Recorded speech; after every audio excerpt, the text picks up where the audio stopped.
मित्रों नमस्कार। मैं पुनः आपके समक्ष उपस्थित हूं और एक नवीन ज्ञानवर्धक विषय के साथ आज चर्चा करेंगे। बहुत महत्वपूर्ण बड़ी विशेष चर्चा है और उस विशेष चर्चा का जो नाम है वो है आज एंटी सेपेटरी बिल सेक्शन 438 सीआरपीसी के इसे ग्रांट होने के बाद में क्या ये खारिज हो सकती है या नहीं, इस विषय पे हम चर्चा करेंगे। चर्चा बहुत महत्वपूर्ण है, तो मैं अपने समस्त महत्वपूर्ण साथियों से विनम्र अनुग्रह करता हूं कि वो भी इस महत्वपूर्ण चर्चा के साथ साथ मेरे चैनल को लाइक करें, सब्सक्राइब करें और शेयर करें। चर्चा में हम आगे चलते हैं, शुरुआत करते हैं चर्चा। तो विषय मैंने आपको अभी बताया था। चर्चा का विषय है, क्या एक बार माननीय उच्च न्यायालय अथवा डिस्ट्रिक्ट कोर्ट से जनपद न्यायाधीश महोदय के यहाँ से बेल ग्रांट होने के बाद क्या बेल खारिज हो सकती है या नहीं, एंटी सेपेटरी। तो सेक्शन 438 ग्रांट होने के बाद खारिज हो सकती है या नहीं, इसी विषय पे आज हम पूरा व्याख्यान करेंगे और विद रूलिंग्स माननीय सर्वोच्च न्यायालय के जो भी विधान है उनका नाम उल्लेख करते हुए मैं आपसे चर्चा में शरीक होऊंगा। तो मेरा विनम्र अनुग्रह है कि जो लोग मुझे देख रहे हैं वो जो मेरे चाहे विद्वान अधिवक्ता बंधु हो, प्रशिक्षु अधिवक्ता साथी हो, चाहे मेरे प्यारे देशवासी हो, चाहे मेरे समाज के सहभ्रांत लोगों के साथ साथ वो समस्त लोग हों जो इस तरह की समस्याओं को फेस कर रहे हैं। तो इसी विषय पे आज हम चर्चा करते हैं। तो विषय है सबसे पहले, क्या एंटी सेपेटरी बिल को खारिज किया जा सकता है एक बार ग्रांट होने के बाद या नहीं। तो एक केस माननीय सर्वोच्च न्यायालय द्वारा प्रतिपादित हुआ। Directorate of enforcement means ED बनाम एम गोपाल रेड्डी। एम गोपाल रेड्डी कौन थे? एम गोपाल रेड्डी ये मध्य प्रदेश सरकार में एडिशनल चीफ सेक्रेटरी थे, वहां पर अपर मुख्य सचिव। तो एक वहां पर घोटाला हुआ, कोई टेंडर घोटाला था वो, और जो अनर्गल टेंडर कर दिए गए थे। तो उन टेंडरों की जो घोटाले की जो जांच आई, तो जांच में जो एक हिस्सा बने वो एम गोपाल रेड्डी जो एडिशनल चीफ सेक्रेटरी थे मध्य प्रदेश सरकार के, उनको वो भी बने। तो ईडी उसकी जांच कर रही थी। तो ईडी ने जब जांच किया तो M Gopal Reddy Madhya Pradesh high court जाकर के उन्होंने एंटी सेपेटरी बेल फाइल किया अपना गिरफ्तारी के डर से, और उनको वहां से एंटी सेपेटरी बेल ग्रांट होगी, मिल गई मतलब। तो एंटी सेपेटरी बेल मिल जाने के बाद में विषय दूसरा फिर यहां परिवर्तित हुआ कि ईडी ने सर्वोच्च न्यायालय में एक एसएलपी दाखिल किया। तो एसएलपी दाखिल करने के बाद में सर्वोच्च न्यायालय ने जब ये उसको रीड किया केस को, और उनके बेल पर जो बेल आउट हो कर दिया था माननीय उच्च न्यायालय एमपी ने, तो उसको उन्होंने रीड किया। रीड करके उन्होंने पाया कि ईडी के केस में सर्वोच्च न्यायालय को कोई भी राइट नहीं है एंटी सेपेटरी बेल देने का, और उन्होंने उसी बेस पे उसको बेल को खारिज कर दिया।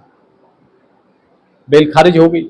तो जब बेल खारिज हो गई, खारिज होने के बाद उनको अंदर जाना पड़ा एम गोपाल रेड्डी को, और पूरे केस को फेस करना पड़ा अंदर से। इसी क्रम में एक दूसरा तलक सनवी बनाम स्टेट ऑफ झारखंड वाले मामले में,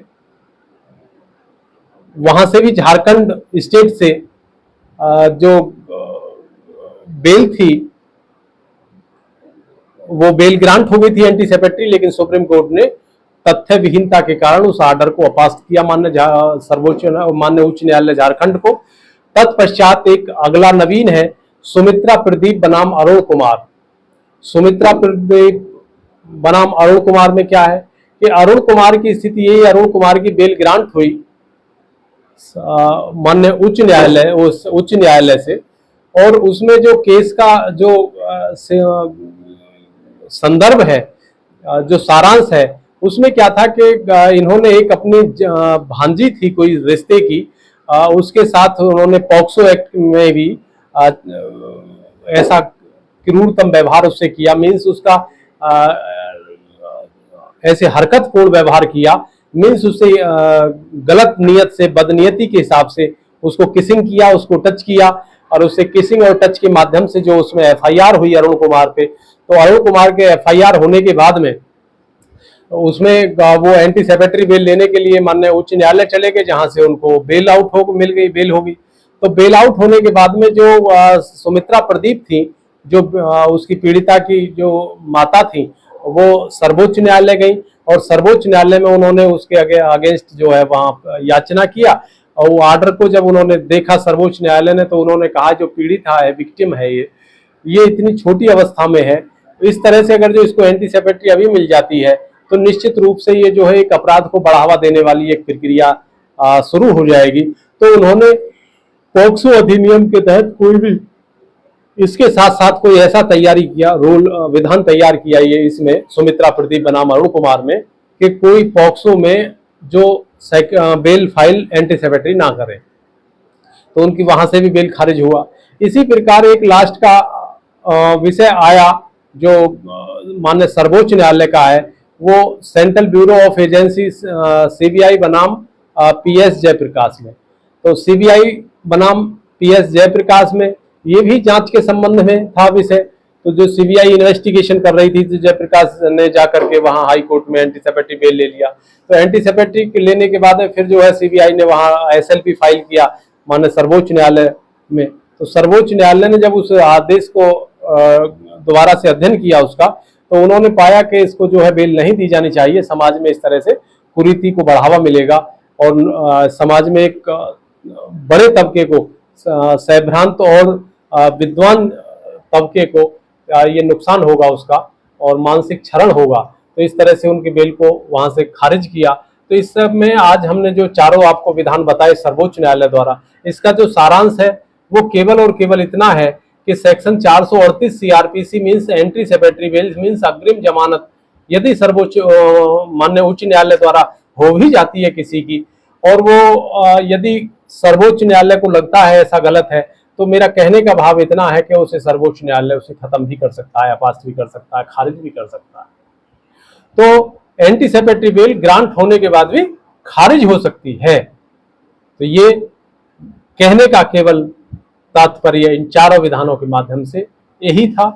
तो मेरे विद्वान साथी, मेरे विचार से सबको समझ में आ गया होगा। और जो समाज के सैभ्रांत लोग हैं, जो जागरूक लोग हैं, जो इस तरह की कैटेगरियों को, इस तरह के केसेस को, इस तरह की समस्याओं को, पीड़ाओं को जो फेस कर रहे हैं माननीय न्यायालय में, तो वो निश्चित रूप से उनको भी काफ़ी अच्छा और सारगर्भित महसूस हुआ होगा। तो मेरा मानना है कि सभी लोग जो भी मेरे को वीडियो को देख रहे हैं वो लाइक करें, सब्सक्राइब करें, शेयर करें। और किसी की कोई ऐसी आवश्यकता है जिसकी प्रतिपूर्ति मेरे द्वारा संभव है, तो मैं पूरी कोशिश करूंगा उसकी समस्या का निदान करने का। तो मेरा मोबाइल नंबर 9627374757 पर सीधे शाम को 5 बजे से रात्रि 9 बजे तक कोई भी संवाद कर सकता है, और मैं पूरा का पूरा प्रयासरत रहूंगा कि मैं किसी के काम आ सकूं, मैं किसी की समस्या का निवारण बनने का एक आधार बन सकूं। इन्हीं शब्दों के साथ कल फिर होगी नवीन एक बिंदु के साथ मुलाकात। तब तक के लिए मैं लेता हूं आपसे विदाई। नमस्कार।